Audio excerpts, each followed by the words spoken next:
Hi, today's October 25th, 2007, and my name's Pat Cipher.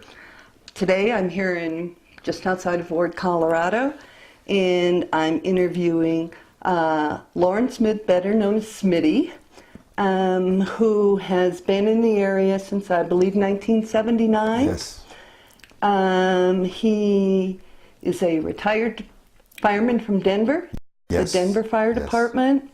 And since his move here to Ward, he's not only been involved with the Indian Peaks Fire Department, Yes.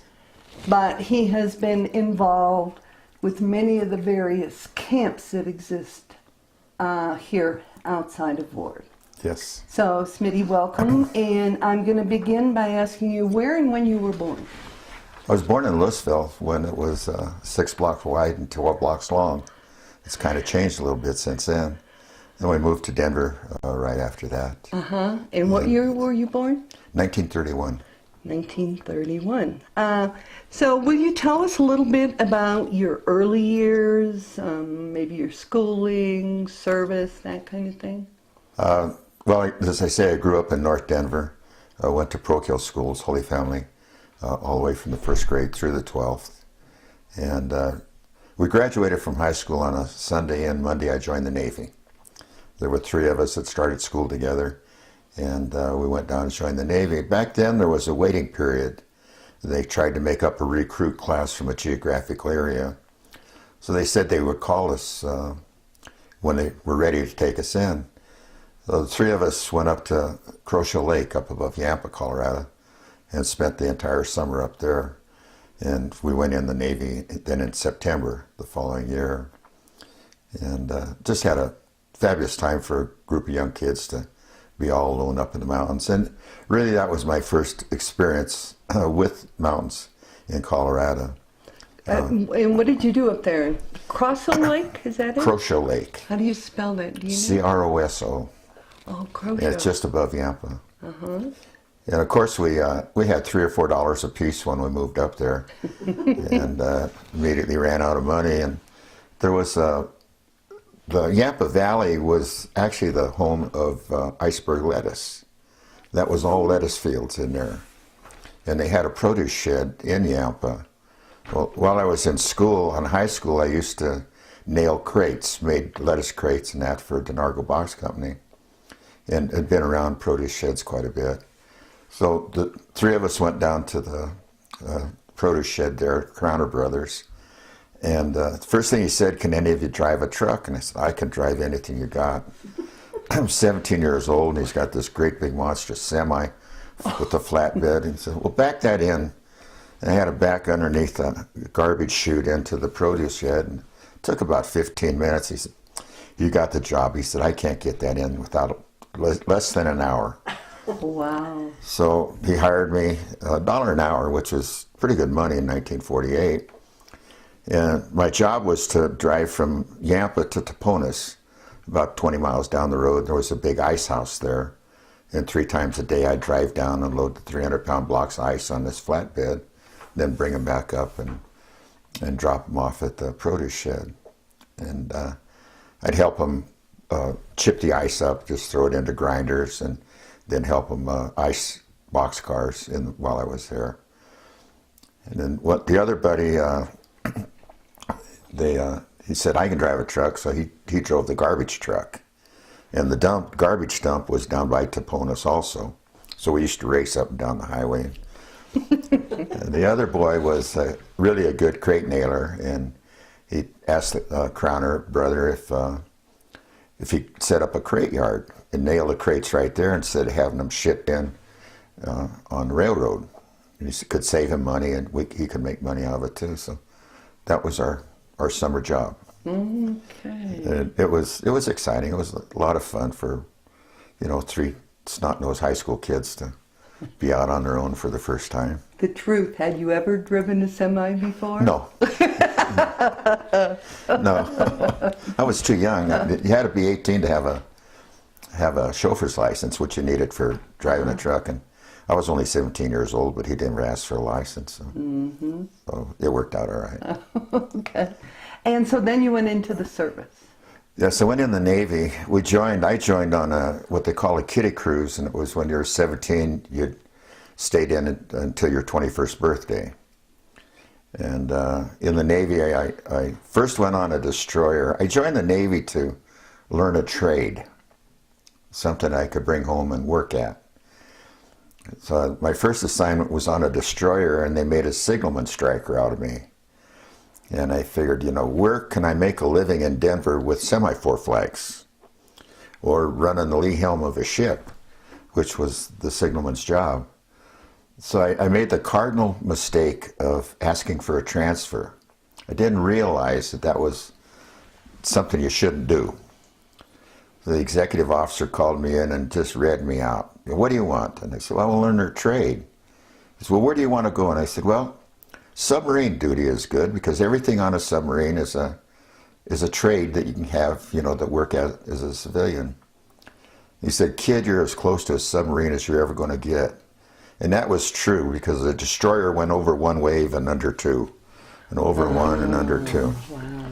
And about a month later, they asked for volunteers to go into aviation. My hand went up right away. And so I went in, got transferred into a squadron, a photo recon squadron. And they sent me to mechanics school right away in Memphis and came home and worked on aircraft after that. And our squadron was the first Navy jets that went to Korea when the Korean War broke out. And I was supposed to get discharged the year that broke out, but then we got extended for a year, and so I had to do another year in the Navy. We were in Korea for about 7 months before we come back, and then we came home for Christmas, came home on leave for Christmas, and I proposed to my wife, and I figured she'd wait until I got home on leave or got discharged. And I was back about a week in San Diego, and she says, I'm not going to wait, I'm coming out. And she had just finished nursing school. She said, as soon as I graduate from nursing school, I'm coming out, we're going to get married. So, and that worked out beautifully for us. And she did. And she did. And what was her name? Betty. Betty. Her maiden name was Pareko. Uh-huh. And yeah, we'd met in high school and didn't really date an awful lot until I went in service. And every time I go home on leave, we dated, and it was the real thing. Uh-huh. It lasted for 54 years. And she recently passed away, is that correct? Yes, yeah. After how many kids? Pardon me? How many kids? We have 8 children. 8? Yeah. And I have 14 grandchildren and now 5 great-grandchildren. Oh, how wonderful. It's been an exciting, fun life. Really fun, real enjoyable. We talked a lot before Betty passed away and realized that we did everything we ever wanted to do. There was never something we wanted to do that we didn't do. And plus 1,000 really stupid things. But we had a great life together. Oh, how wonderful. Really great. And the kids are all doing super and proud of them. So, I got out in 1952 and then went on the fire department in 1954, March of 54. And that was in Denver? In the Denver Fire Department, Okay. yeah. And I went on there just completely by accident. I was telling Barb the other day, I was out of work and Betty was pregnant with our first child. She was working in a doctor's office. And I'd made the agreement with myself and with Betty that as soon as the kids were born, the first kid, she was going to stay home and raise the kids. That was her job, and mine was to make a living. Well, I was out of work, and I just downtown Denver looking for a job and ran into an old schoolmate. He said they're giving fireman exams tomorrow, or Monday. Go sign up. So I went out and signed up, and I got the date of the exam and the place, went out to South High School, and there were 600 of us showed up to take the exam. The examiner walked in the room and he told us up front, he says, we're going to hire 12. If any of you want to quit now, go home and save my paperwork. I figured, well, I'm here, what the heck, I might as well take the exam. And took it and felt pretty comfortable. It was just a common sense exam, I thought. And I got home and hadn't heard anything for about a month. And again, chasing down jobs, run into another buddy from the Navy, and he said, there's screen for mechanics. Go back in the Naval Reserve out at Buckley Field. And so I figured, at least it's a job. And I enjoyed the Navy. It was a good life. So I went home to take a shower and go back out and take my physical and go back in the Navy. And there was my notice in the mail that I was number 7 to go on the list on the fire department. So I bet you were excited about that. I was. It's the good Lord's got a plan for all of us. And I ended up with the greatest job in the world. Firefighting is the camaraderie you develop with the people you work with. There's no place to duplicate it. And it's exciting. It's fun. And I loved it. It was a great career. And my two of my boys saw I had it. They both are firemen now. Oh. And the oldest boy is a battalion chief at South Metro, and the younger boy is a captain in Denver. Uh-huh. And what are their names? The oldest is? Bob is the oldest. We're real imaginative. Our boys are Bob and Bill. Smith. But they've done, and they love the job as much as I did. They eat and breathe firefighting. Mm-hmm. And, it's to have a job that you totally enjoy doing and never complain about going to work. It's kind of just a blessing. It really is. And can't ask for more than that. no, you can't. You really can't. So it was fun. It was fun. And so then after all those years, you retired from the Denver Fire Department. I put in 27 years, and I moved up here in 1979 up to Stapps Lakes, and I commuted for a year and a half to the firehouse in Denver, which was pretty exciting during the winter. A lot of times I had to get up at 2 o'clock in the morning to plow the 5 miles down to the county or to the highway to get out and get to the firehouse, but it was all worth it. From Stapps Lake. From Stapps, yes. Okay, let's stop for a minute, and I'm going to ask you to use this pointer. And Not pointed at anybody. we're going to try and get some feeling for the area that we're talking about. So would you begin by showing us the town of Ward itself? Okay, we're right here. Okay. And Then up Highway 72 to Beaver Lake Road. And then Stapps Lakes is right above Beaver Lake. okay, so we're going north out of Ward about 3 miles, is that correct? It's about 3 miles to The Tahosa Road? the Beaver Lake or Tahosa Road. Uh-huh. Yeah. And then you go up beyond Beaver Lake, and then you hit Stapps Lakes up above. Okay. Let me ask you about Beaver Lake or Beaver Reservoir. Do you know anything about the history of that lake, that reservoir? I don't know the history of it. It's owned by two ditch companies, water companies. And the property around it is leased to the American Legion post out of Longmont. And of course they have traders all around the lake. Was that reservoir built purposely for storing water, or was it a natural lake? No, Do you it's know? partially natural, but the reservoir itself was built up for water storage.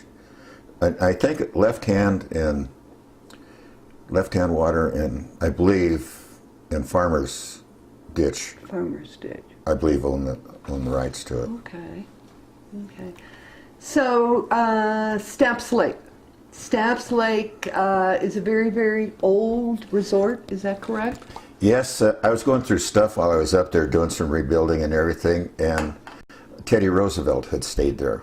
Is that right? Yeah. Really? That's cool. And at the original Stapps Lake, now down below was Camp Harmony, was another private school camp, or private camp. It wasn't a school camp, it was just a mountain summer camp. Had those originally been one, Stapps Lake in the area around Camp Harmony? No, I believe Stapps was homesteaded and Harmony was homesteaded.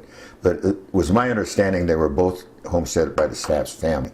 Oh, okay. But different Okay. brothers. And that goes back homesteaded. to about the turn of the century, Yeah, doesn't it? I'm sure. Probably yeah. even before, because the train came in I think 1900, and I think that existed before then. Yeah, and the Stapp family also had a lot of property down by Camp Tahosa too. I understand they built Ogallala Lodge. Do you know? I don't know. I don't Okay. know about that. No, it was prior to my coming up here. So which of the lakes were you at?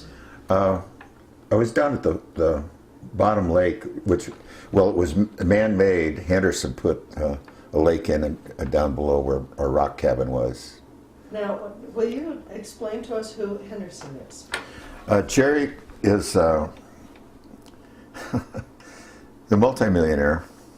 He was my understanding that he owned Avon Cosmetic Company, and his wife again was a multimillionaire when they married.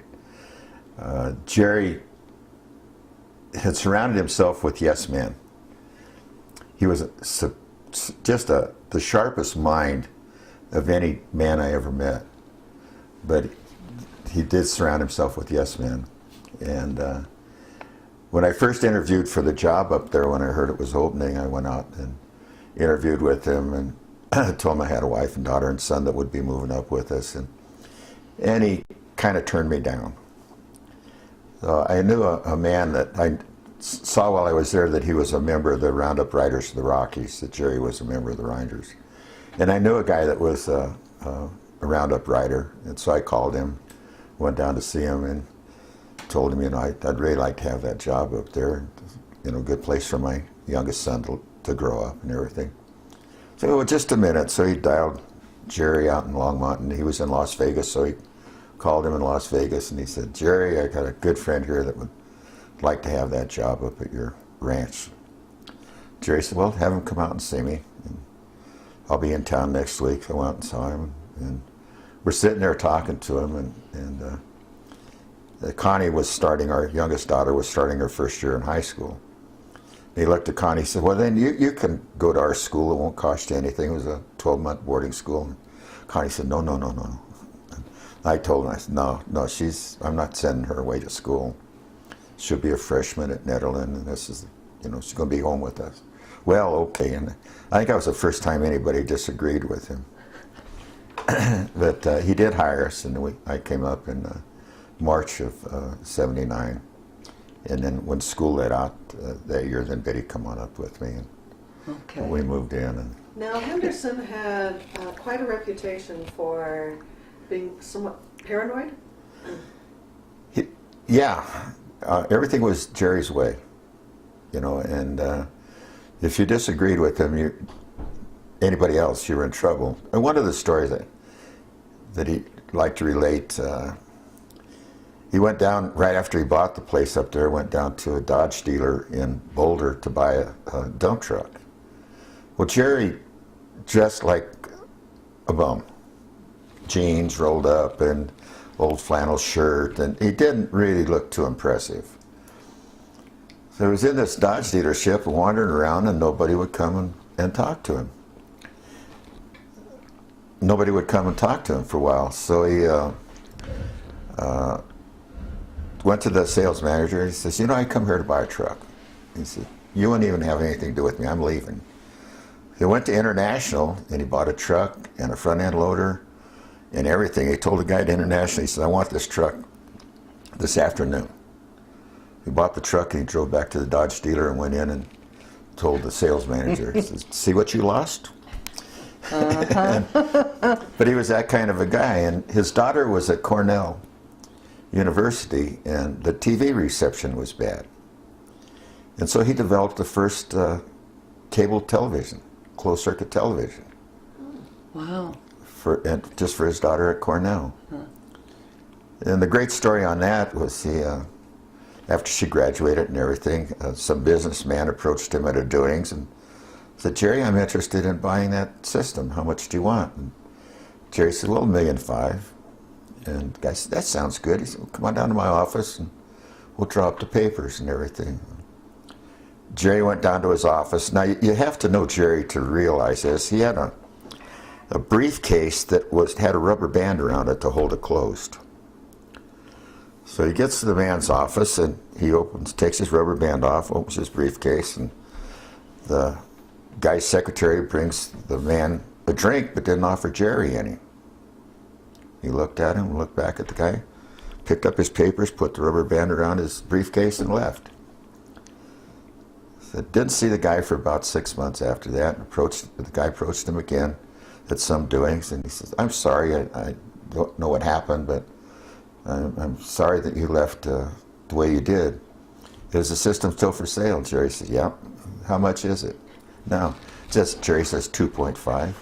He said, "That stinking drink cost that man $1 million. Oh, wow. That's the kind of guy he was. So Henderson bought the property from the Stapps family, is that correct? No, I think it sold prior to that. Okay. And how much acreage was there in that parcel? After he picked up Camp Harmony, it ended up to 320 acres, the full section. Okay. And you mentioned the Rough Riders of the Rockies. What was that? The Rocky Mountain Rough Riders, it's a group of multimillionaires that get together once a year for a horseback ride. And they're out, I think they're out for like 2 or 3 weeks. Just going from area to area to area. And they're a great bunch of people, but they're the multi-rich. And it's kind of a closed group. Yeah, I didn't know that existed. Yeah. How interesting. So when you took the job up there for Mr. Henderson, what exactly were you doing? I was just caretaking the property. Okay. We were on power-wise, I had a level wheel and a Pelton wheel, which are water generators, that I could get 10 months of power, electricity, just off of water. Now, the level wheel was a high pressure, low volume, and the Pelton wheel was high volume, low pressure. So the water came from the creek, from Beaver Creek? The water most of it was from Beaver Creek on up above, right on the edge of the wilderness area. Then I had pipes that ran across there into a catch pond up in here, what was right in here, then piped down into the camp. And then by controlling the water level in Big Lake, I could get that peaked full before fall or before winter. And then when I lost the pressure coming down the mountain, then I would go to the other wheel and convert that or run the water. And so it was, for a kid born and raised in the city to come up, and it was an exciting way of life. It was really great. Then we had, when I ran out of water or couldn't use the electric generators any longer, or the water generators any longer, then I had a one-cylinder Whitty generator that was a 35 kW generator that would provide enough power. And that ran off of? That was gasoline. Or diesel. Okay. Diesel. How many structures were up there? Oh, and wow. What were they like? The main structure was a 12,000 square foot underground house. And is that the house that Jerry lived in? Okay, and he built that, is that correct? Yeah, he had it built. Did I hear something about he saw that at the 19-something World's Fair? In 1964, he built the one at the World's Fair. Oh, he did? He built the one that was at the fair. And then he came here and he built this one here, and then he also had one in Las Vegas, just off of the Strip. So it was completely underground house? Completely underground, completely self-contained, and everything you need. On the one up here, he had a helicopter landing pad on the top of it. And he came in and out by helicopter? Yeah. How interesting. Yeah, he was a fun guy. He was fun to work with. He really was. And like I say, his mind was just unbelievable. I'd go up and play chess with him once in a while, and I think I was the only one that ever beat him. And I only did that once or twice. I know the other guys that worked for him wouldn't beat him, but he was really interesting, really interesting. And some of the older structures from the Stapps Lake Resort, what was left there? What was there? There was a two-room lodge, or two-story lodge that was in pretty bad disrepair, and then the old lodge across the street from the stone house where we lived was the kitchen for the summer camp, and it was, you know, the original kitchen from when the camp was open. There were 5 one-bedroom or one-room cabins that they used to, way back before Jerry bought it, that they rented out for fishing and hunting and everything like that when it was the Stapps Lake Resort. And did they have kitchens, or did No. the guests ate at the main lodge? Yeah, everybody ate the main lodge. There was no indoor facilities for any of them. Were those duplex cabins? Was there one room on each side in a There was building? one duplex, the rest were just one-room cabins. Okay. And then down in Camp Harmony, there were 5 small cabins, and then the big Harmony Lodge, which was a beautiful 2-story lodge. It was in pretty bad disrepair, foundation-wise and everything. But when the kids from the school were using it, that was the girls' lodge down below, and all the girls camped down there, and the boys were up at the top end. Now, Okay. this school that you just mentioned, can you talk The, about that for a the minute? school originally was the Colorado Junior Republic was the name of the school, and it was a 24-month boarding school. Most of the kids there they weren't misdemeanors, but they were problem children that were sent there to school. And was this run by Henderson? Yes. Okay. Yes, it was. And I think after the first year that we were there, then they changed the school. The courts quit sentencing kids like that, or they weren't getting those type. They changed the school to the Alexander Dawson School, which is still in Lafayette, and but maintained it at first as a 24-month boarding school. And so our work with the kids, all of them, both before and after they changed the school, was they all had the same problem. Nobody ever said, "You done good." Nobody ever hugged them. And we had absolutely no problem with the kids up there at all. Just enjoyed them tremendously. And while we were there, the first year we built a 2-story building, 3,000 square foot on each level, log building, and just with kid labor, and mixed all the concrete right there on site, and did all the setting of the logs and everything. So that was on the job training for them. Yeah, and me too. But it turned out to be a beautiful structure. Then we moved our kitchen from the old lodge into we built a beautiful commercial kitchen in the building, and we had 5 bedrooms upstairs. It turned out to be a beautiful structure. So the Alexander Dawson School, it was co-ed, and then were there, you said lodges, one lodge for the boys and one lodge for the and girls? house parents that from the school that come up and lived with them. Approximately how many students were there? During the summer, we probably had 45 to 50 students. Okay, and was that year-round then? No, that was just during the summer period of school. Oh, so the rest of the year they were Then- down in Lafayette. They were down at school in Lafayette. And then we did start where we had run a little winter program where the kids would come up 10 or 12 at a time in the winter and stay with us. And that was a lot of fun with them. Let's take a step back to Camp Harmony.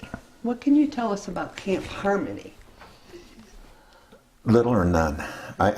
Roy and Goldie Fling, who are the historic people in this ward area for a long time, owned or managed Camp Harmony, and then it was sold out to Jerry to Henderson. So Mr. Henderson bought both of those, the Stapps Lake Yeah, and Harmony. he had Stapps first, and then he picked up Harmony later, and that's when Goldie and Roy moved down to McKenna's property. The Silver Spruce Ranch. Yeah. Owned by McKenna. Now, you knew Roy and Goldie beforehand, right? Yes,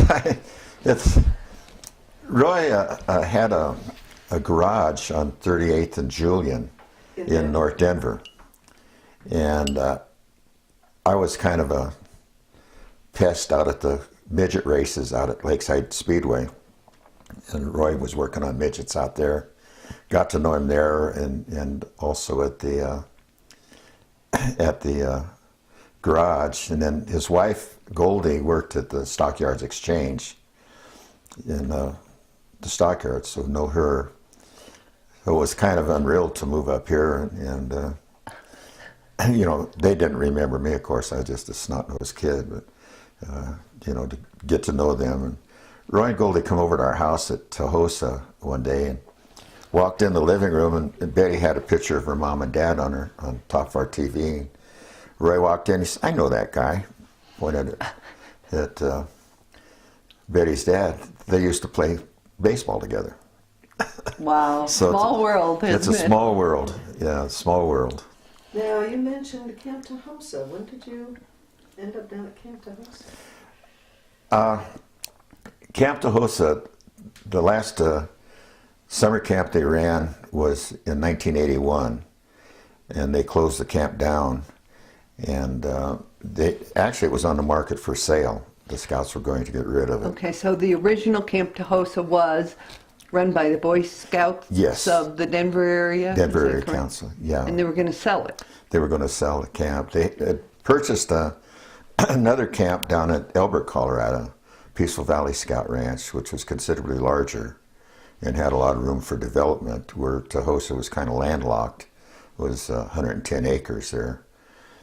And the camp had been used very extensively. And they just thought that, you know, they'd sell it and get out from under it. When we moved down there, just Betty and I, as just as caretakers, and hated to see the camp closed. There was a group of people called the Tahosa Alumni Association that formed and was kind of fighting with the council on keeping it open. But Betty and I convinced the scout office, you know, it's for sale, but it's just sitting here doing nothing. Why don't you let us open it up for short-term weekend camping? Just get kids a place to go and camp. And so they finally, after a year, allowed us to do that. And then in 1985, Betty and I heard about a winter camping program that the Scouts were sponsoring in the home base was at Edie, Minnesota. And so we asked the council if we could go back and take that course, and they said, no, we don't want it.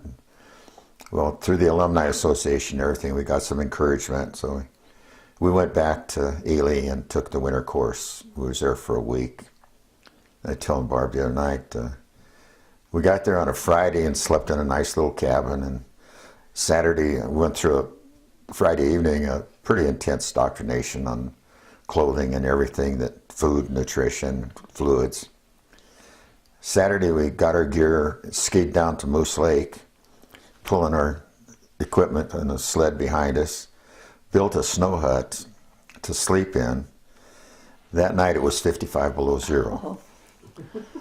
And the warmest it got the whole week we was there was 12 below. But that day was like tropical. You had a hat on back of your head and your shirt open and everything. But it was a grand experience, and Betty and I just fell in love with the program and thought, boy, the Scouts in Denver Area Council would really enjoy this. So we came home and told the council what we wanted to do, and they said no. So I went to the American Legion in Longmont and the VFW and mooched enough money to buy equipment and material to make the clothing and everything to start the program. And at one time in the dining hall over at Tahosa, we had 5 sewing machines going. And my daughters and nieces and Betty are all over there sewing up anoraks, wind pants, and wind garments. Wow. For the kids to sleep with. Tell Patty how you met what these clothes were made out of. Yeah, the wind garments were just made of poplin. They're 85 rayon or man-made fabric and 15% cotton. And we bought it. I think it was around 90 cents a yard that we bought it. But in every yard there was a flaw, there was a hole, which worked out good because it's making the pants. We just put a pocket over the hole. and it outperformed Gore-Tex or anything else. Wow. Using this blend of material, you use the cotton to wick the moisture into it, and then the man-made fabric to send it out. And so it did everything you wanted to wick the moisture away from your body and get it out. Then we made supplemental sleeping bags. I got 1/2-inch open cell foam and nylon inner liner and a ripstop nylon outer liner. And you'd put your sleeping bag right inside this pouch. It would take a 20-degree above zero sleeping bag very comfortably to 20 below. And probably didn't have $5 invested in the whole, Wow. the whole Oh, system. wonderful. So, we made all our own snowshoes for the kids, made them out of PVC pipe, bent them around, and it just worked beautifully for us. So the kids would come in on Friday night, we'd go through the classroom situation, and then Saturday we'd ski back into the back meadow at Tahosa. They'd build their snow huts. And while they were setting up and everything, we had time to kill, so we played a little frisbee golf on snowshoes or skis. I'm sure they loved that. Spend their night out there, and then Sunday morning just clown around a little bit and come in for lunch. That was the weekend trip. Oh, how wonderful. And the food, as I mentioned to Barb too, the food we had back in Ely was pretty bad. It was the MREs, and just using the sauces of that and then pouring it over pasta or rice. Well, cooking a bowl of pasta at 50 below zero, by the time you got your sauce on it and then started to eat it, it was just glue. It was just really terrible. So Betty decided, she made our home menu on the way home, on the trip on the way home, that she prepared everything and put it in seal-a-meal bags in individual servings. So when you got the kids out in the field, all they had to do was heat a pot of water, put the bag in there, let it get warm, take the bag out, eat right out of the bag, and you didn't have any dishes to wash. And so you had a weren't- good meal, too. And you had something that we could control the caloric intake. Uh-huh. And it just worked fabulous. Oh, wonderful. Fabulous. How long did you do that? The program's still running. Uh-huh. And it's sold out every year. If you don't have your registrations in before Thanksgiving, you're not going to get in. So you convinced the Boy Scouts not to sell.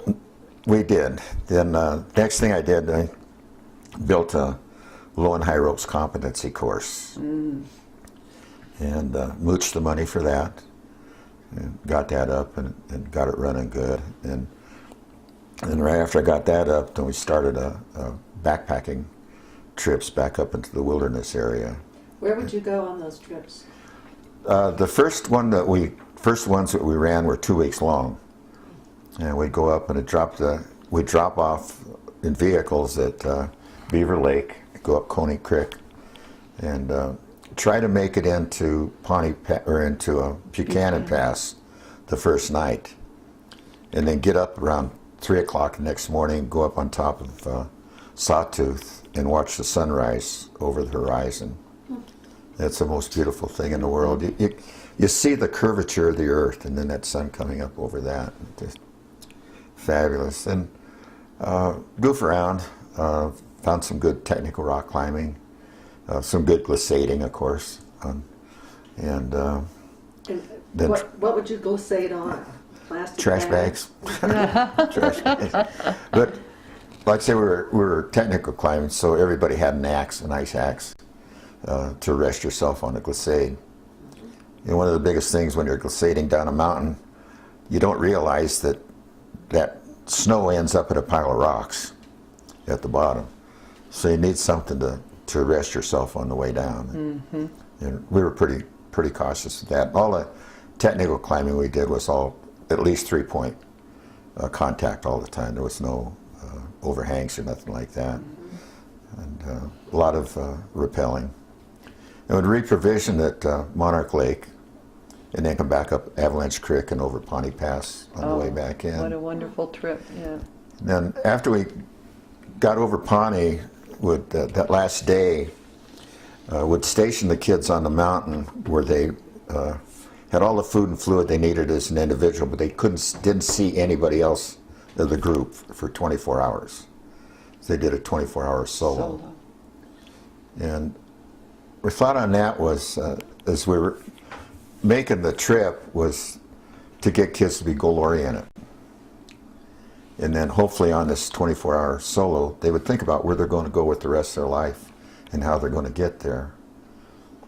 Then we come back into camp and had a day of just kind of unwinding before they went home. And if any of them mentioned that they did set a goal, then sit down and counsel with them.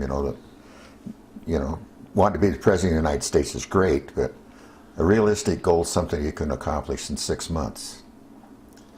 And then remind them that you're working towards this goal. You might see something more attractive over here. Great. But again, establish a time limit to get to that, to accomplish that.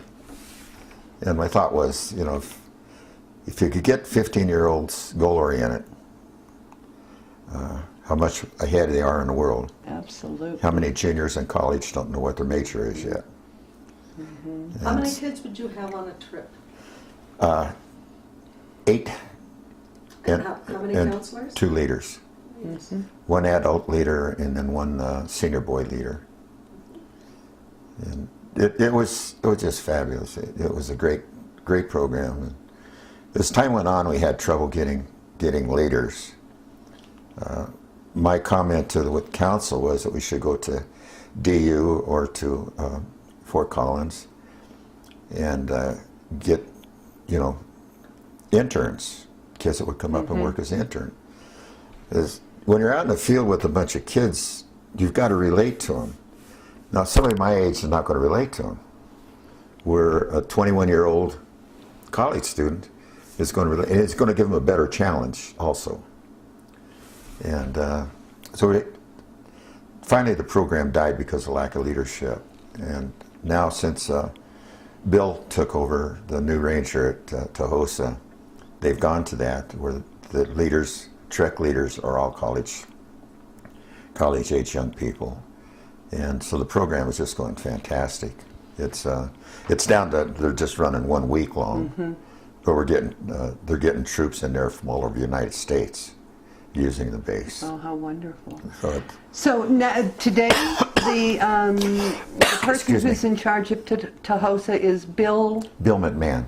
McMahon. Yeah, he's the ranger over there. And Okay. just- And so when did you leave Tahosa? When was it? I was there for 11 years. Excuse me. I was there for 11 years, and we just thoroughly enjoyed what we were doing. It was awful hard work for Betty, preparing all the meals and everything, but it was fun. She enjoyed it too. And but we found ourselves stuck there on weekends where my grandkids are in town playing ball and doing all those things, and just realized that life's too short to miss those experiences.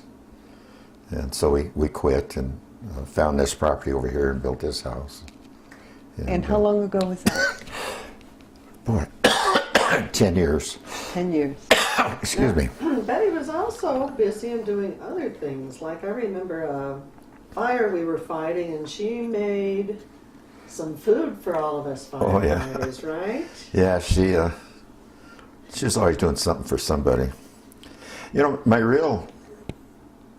When we moved up, I felt when you live in a small community, you owe it something. And my only expertise was firefighting. So I met Norman Fuzzy Bob right off and told him, I'd like to get a pager and respond with you guys. Well, didn't really get that active until the Beaver Lake fire. And we were already at Tahosa at that time. And of course, our electricity was gone and telephone was out. And the sheriff told Betty she had to leave, and she left for about 15 minutes. And said, "The heck with you, I'm going home." He said, "What, your own expense?" I said, "Yes, I realize that." So she moved back to the house. And trying to feed all the guys that we were getting all our water out for firefighting out of the lake there. So, went through all the food we had, trying to make sure everybody had something to eat. But I'll tell you, there wasn't one person in Ward that didn't come and try to get Betty to move in with them. And we had more food. We were top power for over a week. We had more food than we could have eaten in a lifetime. Everybody in town was bringing. And that was my first really introduction to all the people in town.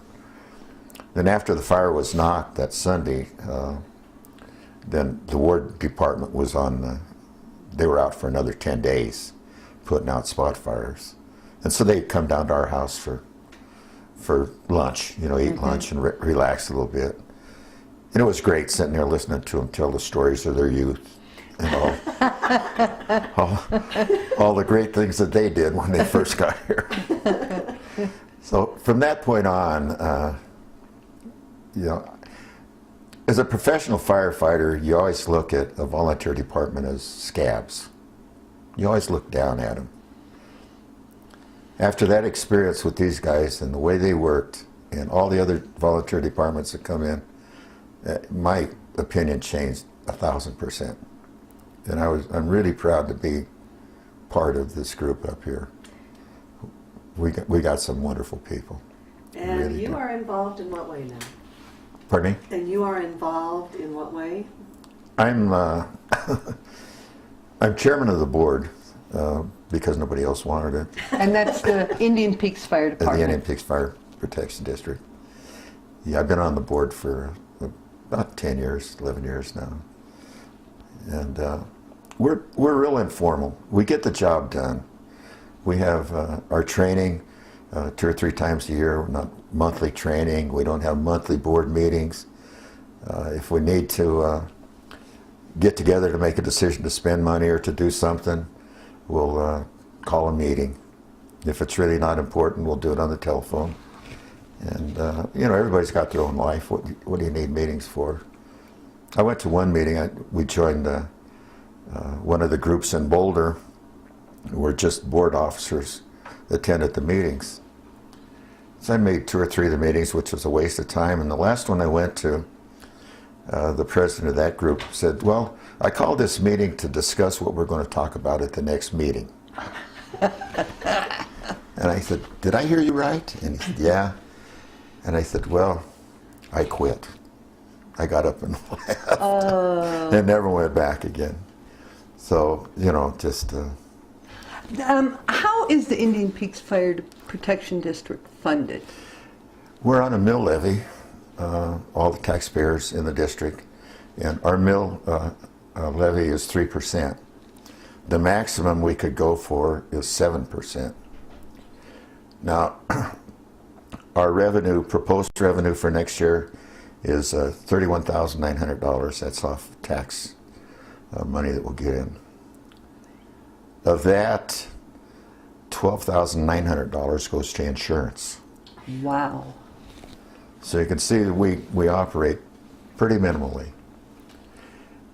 We've mentioned, you know, maybe raising the mill, but then we realized that, hey, we get along fine. You know, we're doing well. We're doing well with what we've got. We saved for about 8 years and bought a little rescue van, that little Chevy that's in town. And then just stroke of luck, Allen's Park put in for a grant and bought a brand new ambulance. They had bought their old ambulance off of a grant, and to sell something that you've bought in grant-wise is, you know, just takes a lot of finagling around. And so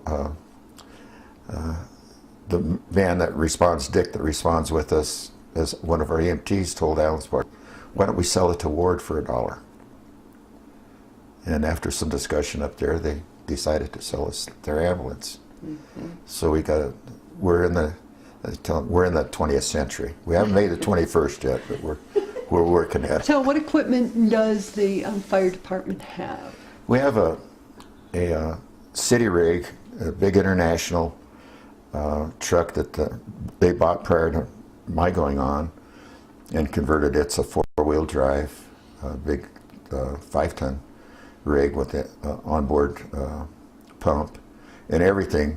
Just a beautiful rig that the guys built themselves. We have what is our, I think it's a 94 3/4 ton Ford pickup that we put a tank on. And again, all built in-house, and put a tank and a 1,500 or 500, 1,500 or 150 gallon per minute pump on that, and a 300 gallon tank. Then we lease a 1,000 gallon tanker from the State Forest Service. It's on a yearly lease. And then a couple years ago, we bought a Dodge mini pumper from back east. We got a real good buy on that. Then we've got an old military 5/4 ton with a tank and pump on that. And that's housed at the Boys and Girls Club. Oh. They built a garage for us over there that's heated so that we can keep water in the tank all the time. Now, the Boys and Girls Club is the old Lodge of the Pines? Yes. Okay. Yeah, we were really thrilled that they were doing building some buildings over there, and we asked them about building us a heated bay, and they said, yeah. So that was really good. How large is the fire protection district? What are its boundaries? 210 square miles. Wow. So it goes down Left-Hand Canyon? We go down Left-Hand Canyon about the 12-mile marker, then up to the Continental Divide. We go to highway marker 49 on peak to peak, and down to highway marker, put my speaker in. Keep your hands still. Highway marker 37. So we're from 49 to 37. Okay. So that's almost a peaceful valley in one direction? Yeah. Okay. Yeah, right at the top of the hill before you drop down into PV. Right at the Overland Road. Okay. Or just a little beyond that. And what kinds of runs or calls are most common for The most common that we have are first aid, automobile accidents, motorcycle accidents, and first aid. We're into up the lake quite often on hikers. Brainerd Lake area? Brainerd, the hikers that come in and don't drink enough fluids and get back and get in trouble, get lost. We're on lost hikers constantly. And so we're at Brainerd multiple times a month, 3 to 4, 5 times a month. And is that summertime as well as winter? Yeah, in the winter we'll get a lot of it in. Well, that's Duck Lake. Where's Brainerd? I know it's up here. Right there, Here. just below. Yeah. Anyway, then we go into Left-Hand Reservoir. We have some problems there. Just people up in the summer, and a lot of them most of it is just dehydration, or a lot of it's dehydration. Now, in the early spring, we'll get a lot back to the glissading.